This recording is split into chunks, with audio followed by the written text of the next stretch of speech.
السلام علیکم ناظرین، آپ کو تازہ خبر سے آگاہ کرتے چلے۔ محکمہ موسمیات کی وارننگ 12 جنوری سے 15 جنوری کی راتیں پاکستان کی 100 سالہ تاریخ کی سرد ترین راتیں اور دن ہو سکتے ہیں۔ اس دوران سعودیہ عرب کی طرح دن یا رات کو برف باری بھی ہو سکتی ہے۔ جن علاقوں میں برف باری ہو سکتی ہے وہ وسطی پنجاب کے مندرجہ ذیل اضلاع ہیں: گجرات، جھنگ، ٹوبہ ٹیک سنگھ، ملتان، خانیوال، بھاورپور، قصور، وہاڑی، اوکاڑا، ساہیوال، حافظ آباد، چکوال، جہلم، میاں والی، بھکر، لیلا، چنیوٹ، سرگودا، خوشاب، ڈیرہ غازی خان، راجن پور اور رحیم یار خان شامل ہیں۔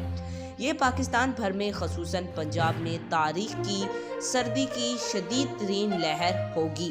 عوام کو آگاہ کیا جاتا ہے کہ اس دوران غیر ضروری طور پر گھروں سے باہر نہ نکلیں، شمالی علاقوں کا سفر نہ کریں، پانی زیادہ سے زیادہ پئیں اور قہوے کا زیادہ استعمال کریں، موٹا اوانی لباس پہنیں، اپنے ارد گرد کے لوگوں کی، ہمسایوں اور نادر لوگوں کی خبر رکھیں۔ آج تک اتنا ہی۔ مزید ایسی معلوماتی ویڈیو دیکھنے کے لیے ہمارے چینل کو سبسکرائب کریں۔